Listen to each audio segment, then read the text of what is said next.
In this segment, which is part 2 on sin, I've entitled it Sin and the Bondage of the Will, and want to open it up on a personal note.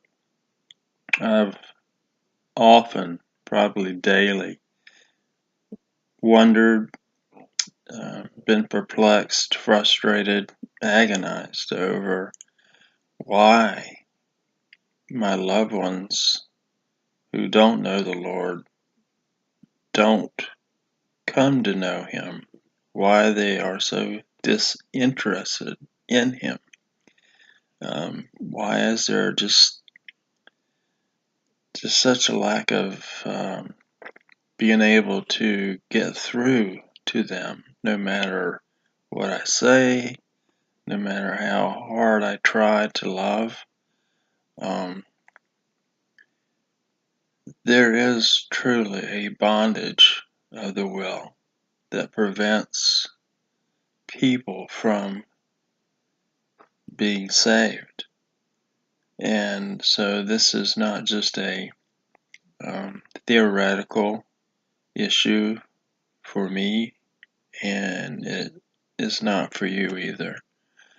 And so anything else I say tonight in trying to persuade you of my outlook on this issue, we can be agreed at the beginning that this is a very visceral issue and personal. Okay. In my opening segment last night, we looked at a scriptural foundation for the doctrine of sin, and we looked at the fall of Adam and Eve in the garden and the inspired interpretation of it in Romans 5, and we noted that the original sin of Adam was transferred to us, both as guilt as well as a radically corrupt nature. And we next noted that there are two areas of inability that were passed on to us. We are unable to do any good, and we are unable to seek God for salvation. Now it's the second one, the inability to seek God for salvation, that we're going to focus on tonight. Our understanding of this issue is going to have a big impact on understanding of grace. Do you really believe in grace alone? If so, then we're going to need to do some hard thinking together about grace alone and whether our views of sin and the bondage of the will are consistent with our views of grace alone. That's what I want to accent is at the end of this is to help us to see the need for grace. You know, we are all inconsistent in some areas, for sure. I know I am, but I think we would all want to do all we could to avoid being inconsistent in this most vital area about grace. Grace is everything to a Christian. And I was raised in a Roman Catholic family, and I am concerned that a view that is very common regarding our initial response to the gospel or salvation sounds very similar to what I was taught as a Roman Catholic, the notion of cooperating with grace.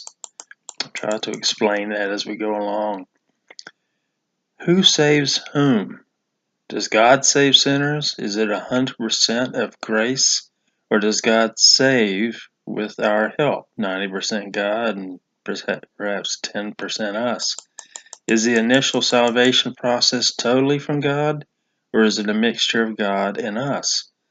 Now, sanctification is undoubtedly a cooperative effort, but we're speaking of the very initial stages of the saving work where the Holy Spirit for the first time is touching a person, a unsaved person, and bringing them to salvation. That's what we're dealing with. Sanctification is a whole different ball of wax when it comes to, cooperating. But when it comes to the initial steps to salvation, I am convinced that's what is known as monergistic. It's God and God alone working. So I have no brief or desire to win an argument, but to accent grace. And I need to show again how just dreadfully sinful sin is, especially in the area of our inability to believe without divine intervention or regeneration. And I want to introduce a phrase to you that may be new. Regeneration precedes faith. Say that again. Regeneration precedes faith. Have you ever heard that before? It marks the difference between two distinct views of how God saves people. You'll note that this is the opposite or the reverse of how contemporary evangelical pastors and preachers present the salvation process. The way it's normally presented is that you first believe in order to be regenerated. You believe and then you're regenerated. But I'm convinced that the Bible teaches that God must first regenerate us and then, he must first regenerate us in order for us to believe and be saved. He must regenerate us, and then salvation flows. So regeneration precedes faith instead of following faith. If we truly believe that mankind is dead in sin, it has to be that way. Regeneration has to precede faith instead of faith preceding regeneration. Corpses cannot believe. To put it another way, are we nearsighted or are we blind? Are we gravely ill or dead in sin? Are we employees of sin or slaves of it? Are we hard of hearing or stone-cold deaf? Are we seeking God or fleeing Him? See, to cast ourselves 100% on the mercy and grace of God and to blast away any remains of pride, we need to see how dreadfully lost we are outside of Christ. So let us look just at the Gospel of John and see how consistently and persistently John presents this picture of our moral inability, the bondage of the will, as far as being able to seek salvation without divine intervention. We're going to do some more segments after this, so if you have any questions, hopefully we'll deal with them later. Again, this is all to highlight grace alone, which was the primary focus of the Reformation, was grace alone. Start off with John 1:12 and 13. It says, "But to all who did receive him, who believe in his name, he gave the right to become children of God, who were born not of blood, nor of the will of the flesh, nor of the will of man, but of God." Now here we see the confluence of human responsibility and divine initiative. We receive, we believe, verse 12. But in verse 13, the causal factor lying behind our believing and receiving is revealed. And it was and is a supernatural act of God, the will of God that brought that decision about. It couldn't be clearer. God's will supersedes ours. It says it's not by the will of the flesh nor the will of man. It's by the will of God. Divine causality of our belief by regeneration preceding faith. Without divine initiative, we could not believe. I'm going to skip the third chapter and go right into chapter 6. Chapter 6 of John, verse 37. All that the Father gives me will come to me, and whoever comes to me, I will never cast out. Okay, Jesus asserts that the Father gives a gift to him. This is seen also in John 10. And this gift is a certain group of people. All that the Father gives me. And these people will come to him. So who are the people that come to Jesus? The ones that the Father gives to Jesus. And he will never cast them out. How many of those that the Father has given the Son will come to him savingly? All of them. All that the Father gives me will come to me. But who is it that comes to Jesus for salvation? Only all those that the Father has given him. Okay, and that's not all people. So you do have an indication of inability without the divine initiative there. Now, more specifically, we see it in verse 44. Jesus again speaking. No one can come to me unless the Father who sent me draws him, and I will raise him up on the last day. Notice first that this is a universal negative. No one can. All right? That's a strong statement. No one can come to me. All right? Couldn't be clearer. We're talking about a bondage, a paralysis, an inability. Perhaps you may have had the same English teacher I did, because in class I can remember asking one day, can I sharpen my pencil? And to which she replied, Sister Ursula, sure you can. But you know the distinction between may I and can I. Can implies ability, right?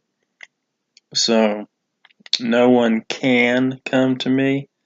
Jesus is talking about inability. But notice there is a conditional clause. Unless the Father draws him. No one can come to me unless what happens? There's a condition to that. No one can come unless something happens. The Father draws him.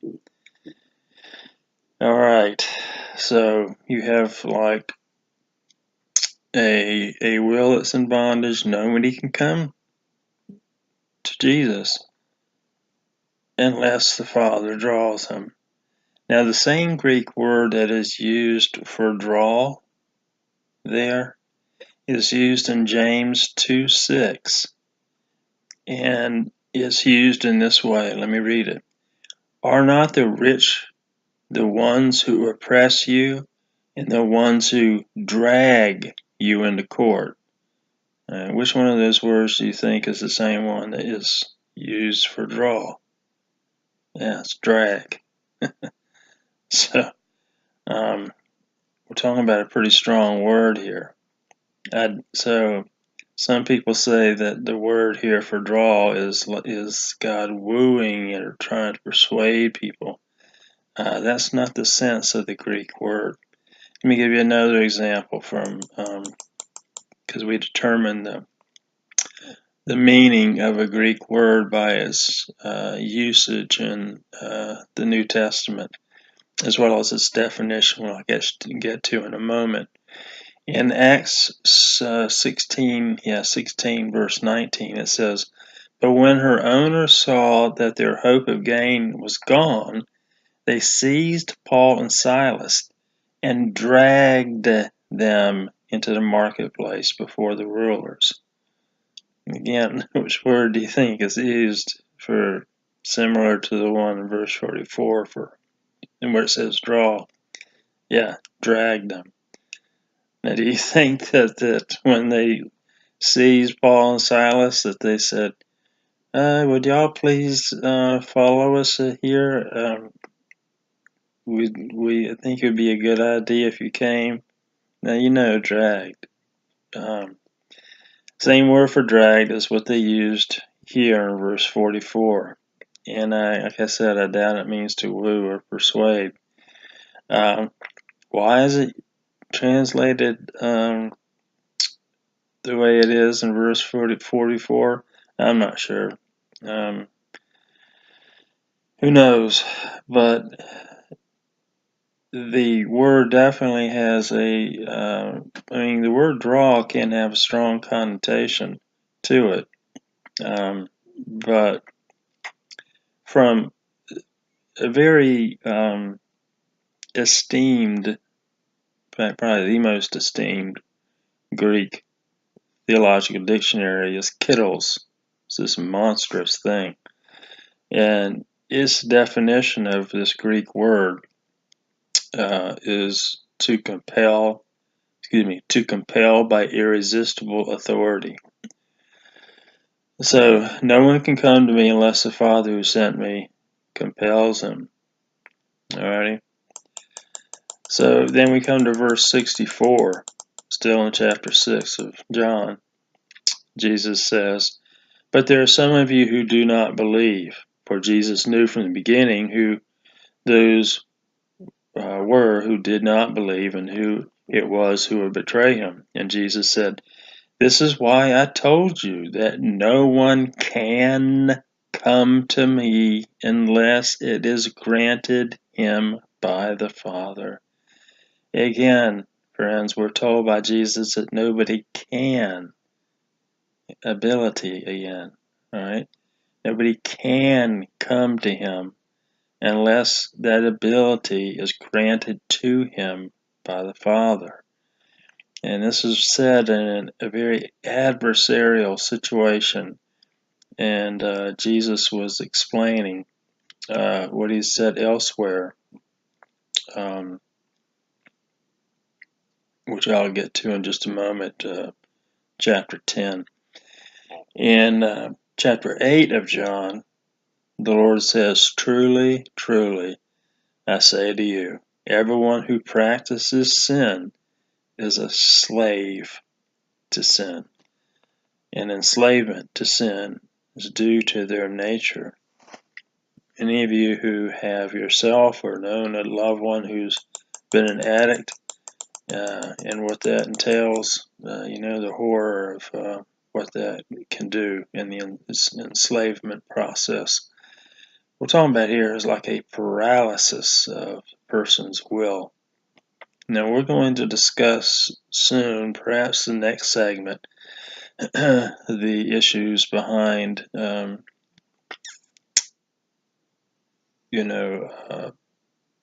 the will can be paralyzed and man still be held accountable. Hang on, all right. In John 10, verse 26, it says, Jesus says, he's talking to his adversaries, Pharisees, but you do not believe because you are not my sheep. And I'll read that again.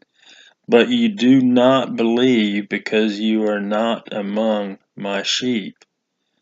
Now notice that Jesus does not say that they are not his sheep because they do not believe, but rather they do not believe because they are not his sheep.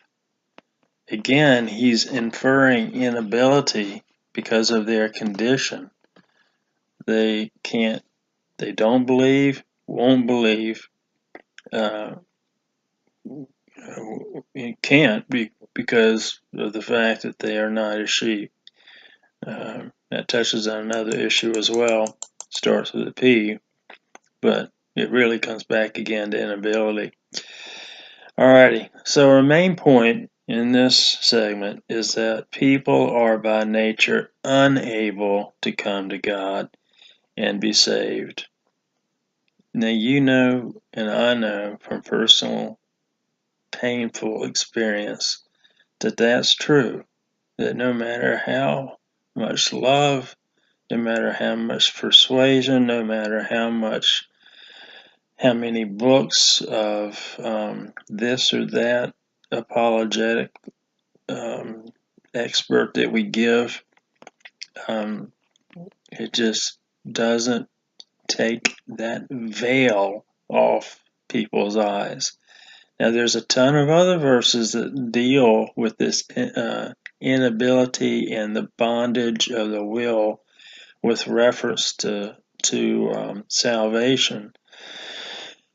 But I already mentioned those in the last segment, and they're written on the blog, so they're there for you to look at if you want to look back at them.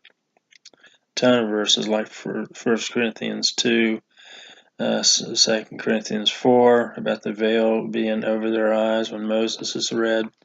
But no amount of persuasion, no amount of eloquence or compassionate pleading seems to awaken a spiritual corpse from the dead.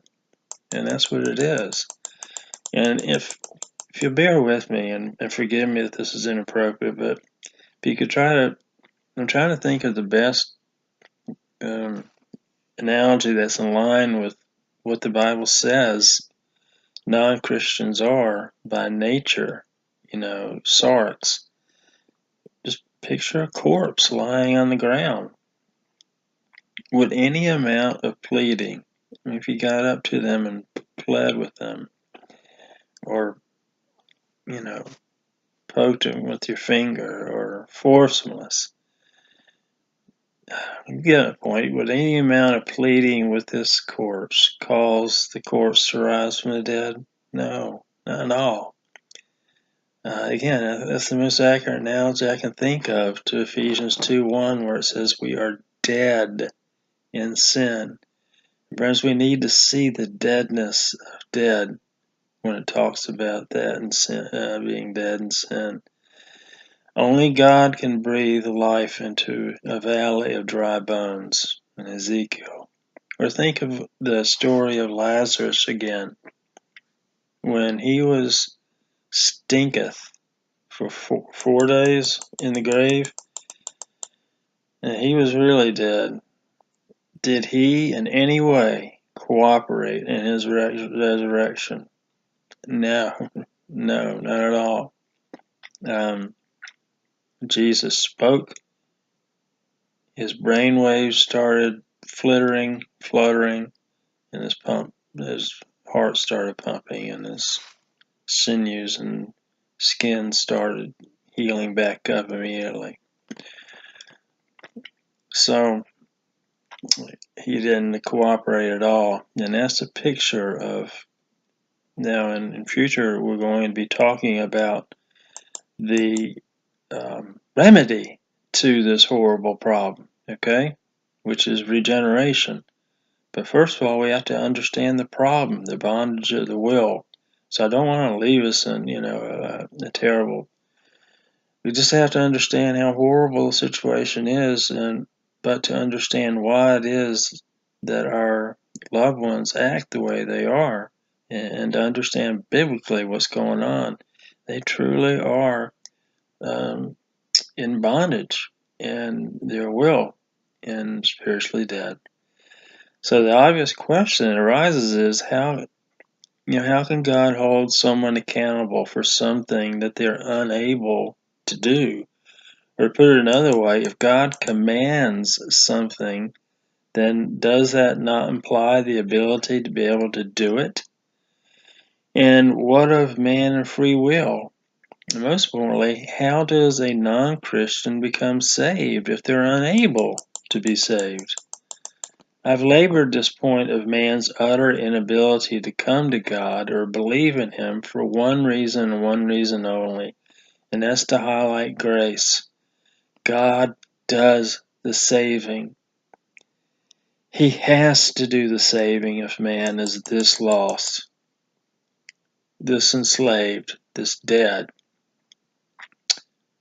There's no island of righteousness in us or in, especially in a non-Christian, where they can lean on that to pull them up, to cooperate with a hand that's reached out. Remember the life-saving analogy that I gave, someone going down for the third time and throwing the life preserver to them, and how I said that was not a good analogy because biblically the person is not going down for the third time. They're already on the bottom of the pool, drowned, dead for 3 days. So seems bleak, right? But this really should lead us to a life of intense prayer for our loved ones, realizing how, from a human perspective, it's impossible. Jesus had that discussion with his disciples on more than one occasion, didn't he? What seems impossible to you is possible to God. Realizing this is truly impossible from a human perspective is going to push us, drive us to our knees, and to plead with God to save and to use us to bring that salvation about. Because whatever else we said, the Bible's crystal clear that He uses us as ministers of reconciliation and bringing about regeneration.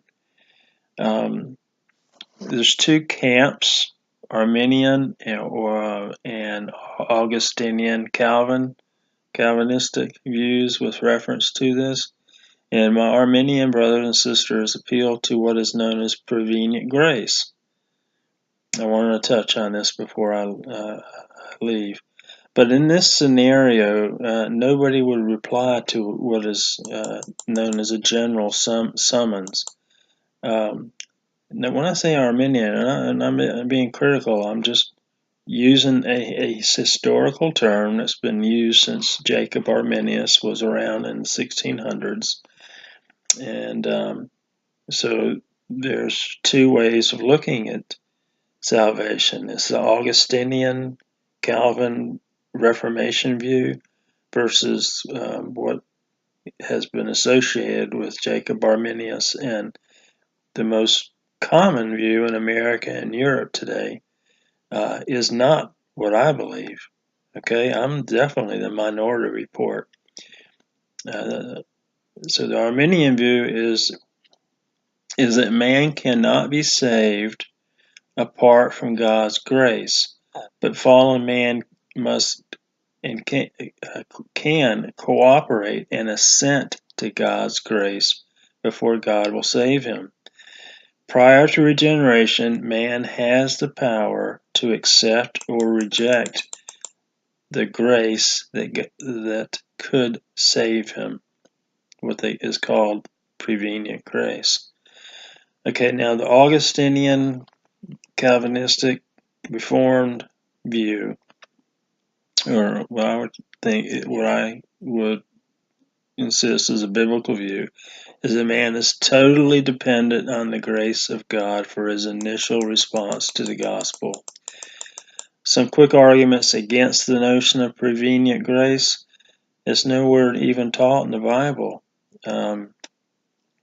For a doctrine that is that crucial, it should be splashed all out throughout the New Testament. But the main verse, John 1:9, talks about the light that is in each person. Doesn't teach it. The purpose of John 1:9, that verse, is to say that the coming of the true light exposes and reveals where people are in their relationship to God. As I said, as exceedingly important as this issue is, it should be splashed all over the New Testament. It's not.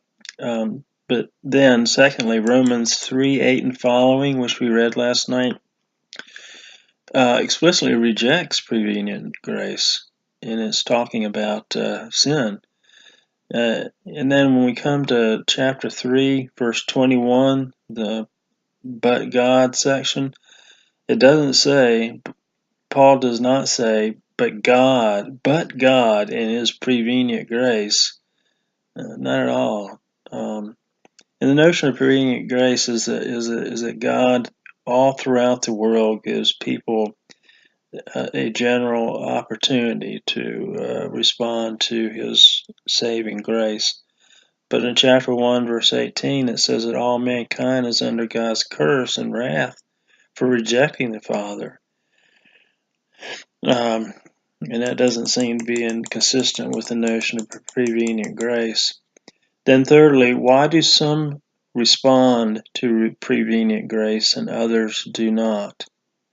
Why do some make use of prevenient grace and others do not? I'll pursue that more in a moment. Okay, well, let me just say this. Are they more righteous? Are they smarter? Are they wiser? Are they more humble? Are they more teachable? Are they more anything? Because any answer to that, we could give grounds for boasting. All right, number 5. Or was it 4? Anyway, we're told that faith is a gift from God. All right, and that's really inconsistent. I mean, it's 100% gift from God. Not something that is accepted or rejected, is a gift from God. Ephesians 2, 1 through 10, Philippians 1, 29, 2 Peter 1, 12, 2 Timothy 2, 24, 26, Acts 5, 31, and 11, 18. And then 6, the notion of prevenient grace suspends the work of God on the will of man. And then lastly, grace becomes the penultimate cause of salvation, and the ultimate cause is our reply to prevenient grace.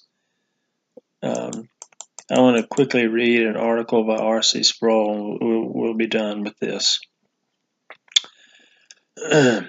As the name suggests, prevenient grace is grace that comes before something.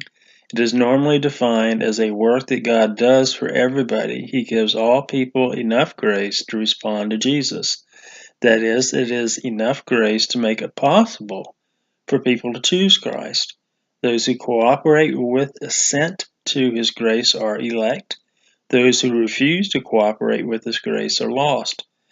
The strength of this view is that it recognizes that fallen man's spiritual condition is severe enough that it requires God's grace to save him. The weakness of the position may be seen in 2 ways. If this prevenient grace is merely external to man, then it fails in the same manner that the medicine and the life preserver analogies failed. Remember, I talked about throwing the life preserver to the person who was drowning. What good is prevenient grace if offered outwardly to spiritually dead creatures? On the other hand, if prevenient grace refers to something that God does within the heart of fallen man, then we must ask why it is not always effectual. Why is it that some fallen creatures choose to cooperate with prevenient grace and others choose not to? Does everyone get the same amount? Think of it this way in personal terms. If you are a Christian, you are surely aware of other people who are not Christians. Why is it that you have chosen Christ and they have not? Why did you say yes to prevenient grace while they said no? Was it because you were more righteous than they were? If so, then you have something to boast about. Was that greater righteousness something you achieved on your own, or was it the gift of God? If it was something you achieved, then at the bottom line, your salvation depends on your own righteousness. If the righteousness was a gift, then why didn't God give the same gift to everybody? Perhaps it wasn't because you were more righteous. Perhaps it was because you are more intelligent. Why are you more intelligent? Because you study more, which really means you're more righteous? Or are you more intelligent because God gave you a gift of intelligence he withheld from others? Now, to be sure, most Christians who hold to prevenient grace view would shrink from such answers. They see the implied arrogance in them. Rather, they are more likely to say, "No, I chose Christ because I recognize my desperate need for him." That certainly sounds more humble, but I must press the question, why did you recognize your desperate need for Christ while your neighbor did not? Was it because you were more righteous than your neighbor, or more intelligent, or I would add, or more humble, or more broken? You see, whatever word you put in there, it keeps coming back to us. Sorry, those my words. The $64 question for advocates of prevenient grace is why some people cooperate with it and others don't. How we answer that will reveal how gracious we believe our salvation really is. The $64,000 question is, does the Bible teach such a doctrine of prevenient grace? If so, where? We conclude that our salvation is of the Lord. He is the one who regenerates us. Those whom he regenerates come to Christ. Without regeneration, no one will ever come to Christ. With regeneration, no one will ever reject him. God's saving grace effects what he intends to effect by it. R.C. Sproul from Chosen by God. Let's pray. Heavenly Father, this is not a debating point. It's not an argument for debate. It's an exceedingly personal issue. Those who do listen to this, I pray that you might use this to help them to understand why our loved ones are as lost as they are. There's a bondage of the will, and only you can free them. And may you give us a heart of intercession that's earnest and passionate, and by faith that your Holy Spirit will work miracles through us to touch the lives of our loved ones, that you would take the veil off their eyes.